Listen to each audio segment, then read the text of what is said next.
Hey world, it's Patrick Lovell coming at you on January 25th at 12:17 p.m. my time, and of course the year is start date 2023. And we've called these, these lectures, if you will, truth bombs. I don't want them to think of them, you to think of them as lectures, more than just a sort of mirror and sort of interpretation of things that are taking place that are an extension, an expression, and connected to the core of what it is that I'm revealing to you in terms of massive corruption and financial fraud under the umbrella of what we call control fraud. But there's a lot to it. But I mean, I should just call this the what the fuck files, really, because let's start with everybody's favorite go to in the press, particularly because it's almost now, I mean, people love it. It's kind of like this thing that people have got to get in the daily mix to hear stories of concocted lies by this guy George Santos, who's a Republican representative. That's the most absurd thing I think I can ever possibly imagine. But it's got this kind of weird dual sort of tracking where, as hideous and ridiculous as it is, he still hasn't been an account, and the Republicans aren't getting him out of the Republican Party because of a lot of political ramifications because of the numbers and so forth. But here's just a rundown of a couple of the lies that have already been proven by way of George Santos. So he said that his grandparents fled the Holocaust. Not true. He said that his mother died as a result of 9/11. Not true. Apparently, she was in Brazil when that happened. He lied about what college he went to and what he studied, and also lied about being a volleyball star and where he had graduated from. He had also lied about, he created a Ponzi scheme. He was involved with the Ponzi scheme that I believe actually funded his campaign for Congress. And he was also involved with crimes in Brazil as I guess he was pawning off a stolen checkbook in a fake name, and then he also stole scarves from ex-roommates, among other things. And he claimed that he was mugged on the way to deliver his rent check, which turns out not to be true. But ironically, there's something really shady about the fact that his campaign spent exactly $199.99 on 13 different campaign expenditures filed with the Federal Election Commission, which is incidentally the exactly 1 cent below the dollar threshold above which the FEC requires campaigns to keep receipts. It takes a lot of work to be this much of a con man. But in addition, of course, he did horrific things like he built a homeless veteran out of money, raising money to save his dying dog. And he also claimed that he had employees of a made up, financial firm that he apparently, had consulted for hedge funds, that he had employees that were involved with the Pulse shooting. And then there was also some other stuff about, let's see, earlier this month, rich donors, he would call rich donors and pretend to be Representative Kevin McCarthy's chief of staff to raise money. Oh my God. I can see why people are interested in how absurd this whole thing is. But, you tie that to this other revelation of this woman who just got busted apparently for, setting up, of all entities, Chase Bank, JP Morgan Chase, a woman by the name of, the company was called Frank, of course, but Janice, or Javis, Charlie Javis, Charlie Javis, apparently set up JP Morgan Chase on a $175 million sale that was predicated on making up fake accounts of real people that were engaged with her website that were involved with trying to connect to loans, student loans at different universities. And there was an entire machine of deception in which she hired a computer scientist to generate, I believe, 4 million fake accounts that she sold JP Morgan Chase on as kind of a feeder to both, really all of their loan division. And yeah, she was, about to get away with it, and then it imploded, and they found out that there were fake accounts and there were some other red flags, and now she's being indicted and sued accordingly. But interestingly enough, in that dialogue, nobody's talking directly about just what happened 3 weeks ago with, once again, I think maybe like the sixth time over the course of the last 10 years regarding Wells Fargo and fake accounts and illegally seizing both cars and houses um, in the scheme that they ended up getting nailed with a $3.9 billion judgment once again. And I can't remember what the total is going back to 2008, but I mean, we're talking multiple billions and billions, tens of billions of dollars in fines for Wells Fargo generating fake accounts. So this woman was doing the exact same thing that Wells Fargo did, but she got busted. And, kudos to her for trying to go after the monster, because JP Morgan Chase has, been indicted on 5 different convictions over the course of the last 12 years, one of which was a RICO scenario based on insider information in I think in, God, was it metals? Price fixing. It was definitely price fixing. But anyway, JP Morgan is a recidivist. And not to mention that they got popped with a $13 billion settlement back in 2013 for all of their involvement with the 2008 Great Financial Crisis. And it's extraordinary that in this time period in 2023, it looks like you can't escape financial fraud in every direction, and everybody's trying to get in on it. I mean, yesterday, I watched a really fascinating press release from the Department of Justice involving how they took down a cryptocurrency exchange called BitSlotto. And when you listen to what they did and how they unearthed it, I guess there was a Russian guy laundering that was in Hong Kong. I mean, it was this global international enterprise that was, Tom Clancy stuff all the way. And but then they were able to ferret this out. And it was so involved and so engaging and so many different initiatives that involved global tracking that it was just incredibly impressive what the Department of Justice is capable of doing. And when you look at it in light of okay, George Santos is a joke, but eventually I think he's going to go down. This woman Javis, who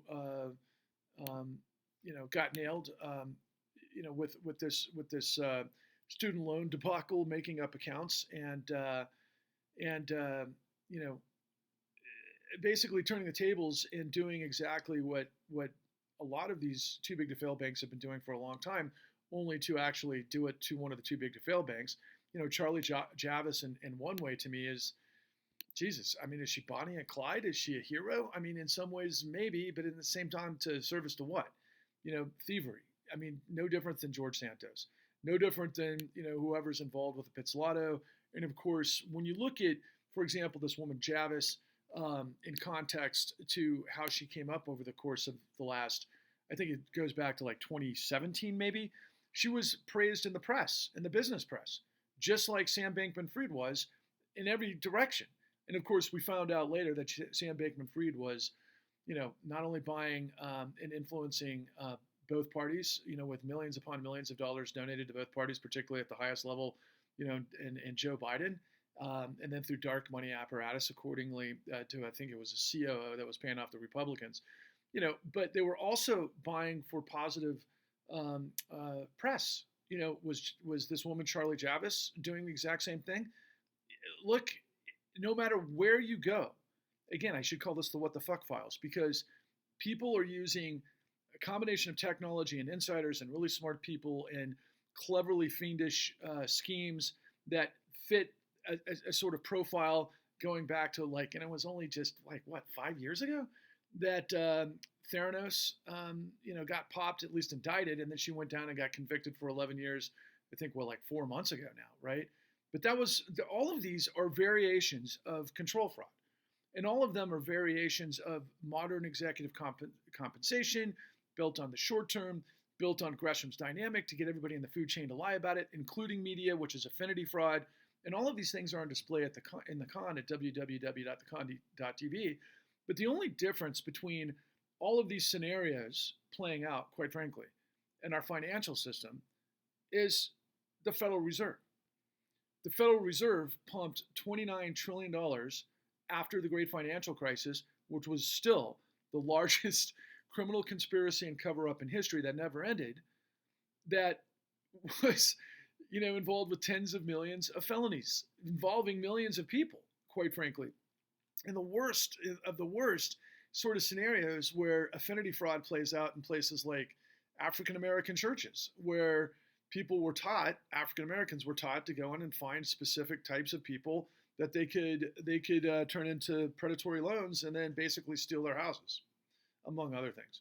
And that's a horrible crime. But those people were getting in on the action of what ultimately became the industry standard. I mean, I just watched a deposition, right before I decided to push play on this, of two what seemingly professional, likable women, professional executive women.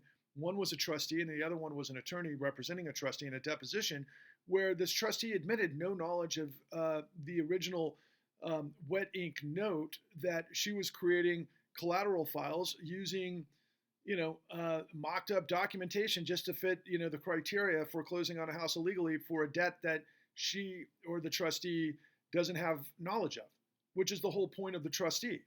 But the trustees, one of my friends taught us some time ago that the Mortgage Banking Association in California was able to do an end round in the legislature in Sacramento where they were able to get language in foreclosure proceedings because they had to get the foreclosure proceedings because California is such a huge state and the volume overwhelmed the courts. This was even before the 2008 great financial crisis, that they turned into a non-judicial state where trustees could be hired by the banks to foreclose on people. So if they're hired for the banks, they're doing the bidding of the banks. They're not looking at the appropriate foreclosure mechanics based on the statutory law to be able to prove standing. And ultimately, millions of people got set up in liar's loans and all sorts of things that people willingly took the cheese on, but they didn't understand what they were getting into. And how could they? Who could imagine that our financial system could literally pull a hijacking of our government through all of the things that we show you, particularly at the con at www.thecon.tv. If you go to videos and you scroll down, you'll see what we call microdocs that really generate all of the information that I'm revealing to you from the experts that basically deconstruct every piece of the puzzle. But who would have thought that our financial system could literally overwhelm the federal government and its ability to thwart this? Well, it's money and it's revolving door, and the professionals get paid to go along and play along. That's what's happened. It's financial terrorism, and it's the ultimate what the fuck file. And so, as I continue to try to get this information to you, it appears like every single day we're getting more and more information along these lines, and nobody understands the core of how this whole thing works. So, my mentor used to always tell us that a lot of the times, like this person, Charlie Javis, is exemplar,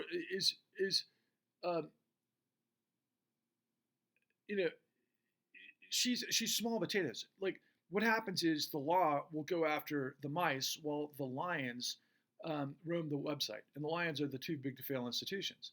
When you understand the verticals, when you understand securitization, when you understand collateralization, when you understand derivatives, and you understand the entirety of debt financing that really our entire economy is baked into, it's a brilliant system if it's run honestly. If it's a brilliant system if bad actors are held accountable. But unfortunately, the bad actors, like we see on Twitter, and I think of this all the time, it's like the convicts, have overrun the asylum, right? And that's the situation. There's more criminals, there's more George Santoses in the world than there are cops to stop them. And quite frankly, there's a lot of dirty cops because they're all getting paid by the same thing. Because when you go back, through this whole filter and you understand the universe and the causality of this whole thing, you get back to the Federal Reserve. Again, what I've been telling you that nobody else is telling you is that in 2009, the real coup d'etat happened. This was way beyond anything that the insurrection could have possibly fared it out. But our financial system collapsed the American middle class over the course of the last 4 decades. It's called neoliberalism in a globalized setting where they killed the golden goose and they had to create credit to kind of mask our consumption that we farmed out. If you don't have jobs and you don't have income, you don't have the ability to consume. So we created credit and we just debt fueled the shit out of it. And ultimately we've got what, a $31 trillion national debt that's compartmentalized and everything else, like, the military expenditures and, Social Security and everything else that's already on the books. But then in addition to that, fiscal policy is one thing, but monetary policy is another. And that's where this Federal Reserve Act 13.3 fueled, the trillions of dollars to make these financial, oh my God, hyena, corrupt racketeering enterprises whole. It's just the mob's dream, man. And I've used this metaphor a lot of times, but just for those of you trying to get some scale. I mean, a great series of movies back in the 90s was Ocean's 11, 12, 13. And I believe the sum total of those casino heists and everything that those guys were involved with, right, fictionally, was something to the tune of $180 million. That's really, impressive in a cinematic scale, in a Hollywood scale. Hollywood likes to think in terms of universality, right? The biggest of the big. And put that into context that we had $600 trillion in derivatives based on this fraud that I'm telling you, this fraud engine that blew up in 2006. Now I think that they've got somewhere like double that in derivatives based on all of the other the debt, in the everything bubble. I mean, I don't know if or when this whole thing is just going to completely collapse. I don't see how it can continue going the way it does. But usually the formula is, if we follow everything that's happened since 2009, is that, okay, well, we're all chips on the roulette table, right? And we're being played. And the big guys are at the table betting everything on whether or not, we're going to, have some sort of upside or downside. And then they bet the margins and they get the fees from it. But when the whole thing craps out, sorry to mix metaphors at the casino, but and they're playing roulette with our lives. And ultimately, the house is the Federal Reserve. And so the whole thing just caves and everybody's blown up except for the ultra uber rich, which have inside pool, to make sure and guarantee that they're there to invest in the next rung and they don't lose while everybody else loses. People think of this as capitalism. I think as casino capitalism. It's definitely predatory capitalism. But in the end, it's criminality. It's racketeering. It's a corporate fascist state undergirded by a criminal syndicate. And I see every day, all day, misinterpretation of events that are taking place and thinking about things in silos. So, for example, George Santos is over here. Okay, something funny to laugh at and mock, right? Charlie Javis over here. She got one up on Chase until they nailed her. But again, she's small potatoes compared to what Chase has been doing for the last 13 years. When, podcasters or editorialists or anyone in the New York Times or the Washington Post are writing on this without a corollary, you still don't understand how our system works. And the only ones who fully understand it are the ones that are doing it, and then me and other people that I'm connected to. So, we've got the information. It's all there. I'm trying desperately to connect with you, to share what it is that I'm sharing with you, to share with others out there, to get millions of people on the same page, to drive forward, to create a civil rights-like movement to purge corruption. I think that's the only way we can save the republic. That's the only way we can save our democracy. It's the only way we can save what we are. Again, I think the system is brilliant if it ran with integrity, if it ran with accountability. But unfortunately, it hasn't for about 20 years. And I mean, you can connect 9/11 to 2008, whatever happened in the aftermath. I'm definitely not the COVID guy, but again, like I've said before, I understand what happened in the financial strata, especially the Federal Reserve and quantitative easing throughout this whole time period. And I'm telling you, it's like, we can't be this stupid. I'll finish with this concept, okay? We're the nation that built NASA and got to the moon and landed a man on the moon with the Saturn, program that was absolutely unbelievable and required resources from across the United States, from our universities, our laboratories, and it worked with brilliant cohesion and it achieved its objectives. absolutely fucking phenomenal, especially when you consider the amount of money that we put into NASA compared to what we put into backstopping corruption. We are the United States. We are not this ridiculous. Last night, I read a report that a homeless woman in a tent in a city that had sub 20-degree temperatures that this woman is enduring was asleep in her tent, and the mayor of that city sent bulldozers to clean up homeless encampments, and they literally bulldozed her tent with her in it and threw her in the garbage. That's our society. I don't know how the hell she survived. It's incredible. But I don't even know how she survived the night before, considering how cold the temperatures were. But at the same time, it's like, are you kidding me? And I saw this video of this man, and in some ways I don't blame him. I can understand it. I was empathetic to the notion of why he did it, but at the same time, I think it's another reflection of what our society has become. There was this, business merchant in San Francisco who pulled out a water hose, a big water cannon, and basically, cleaned up his sidewalk with homeless people that have been sleeping there for who knows how long, right? And that just kind of encapsulates, this insanity that we're talking about. Now, I think it's horrible that happened to this homeless people, but I think it's horrible that there's homeless people to begin with that are encamped in front of somebody's business in San Francisco. I think that's ridiculous. But the city, is like overwhelmed with these problems. But I do know that the city or the states got unbelievable, federal assistance in in all of these aftermaths. The aftermath of the 2008 great financial crisis. I can assure you that all of the big money that was supposed to go to modifying mortgages and keeping people in their houses and that sort of thing didn't happen. It went to some sort of hybrid of the people that were stealing the money, like I said to you in that deposition of the trustee and her attorney that they're involved with illegally foreclosing on houses that they don't have the right to foreclose on because of just the nature of the process, and that they're lying, and they're just like it's two attractive women that seem nice enough, but they're drinking their Starbucks and they're lying on these documents to foreclose on somebody that could be homeless, that gets into a situation where they're in a tent where they're later being, scooped up by a bulldozer and thrown in the garbage. I mean, while George Santos is in Congress. I don't know about you, but this whole thing is absolute madness. And we're the country that defeated the fascists, that defeated the Confederates, that defeated tyranny. I mean, our job as Americans is to actually live for, justice for all. I mean, that's where I come from. That's my whole thinking on this whole process.